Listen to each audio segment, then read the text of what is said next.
Scan for Sovi and straight A's only. Let's go! Weight on different planets can be tricky, but we can solve this fast. Let's compare gravity on planet X and planet Y right now.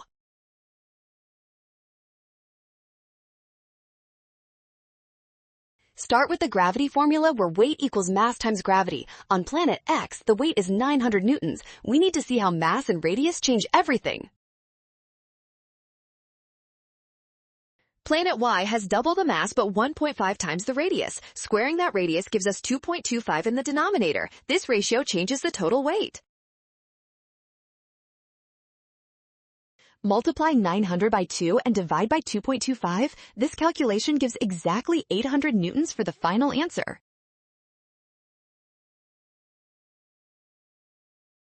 Well done! Scan the code. You can learn better with Sovi. Avoid a rush with signs. Trust given values and check your steps.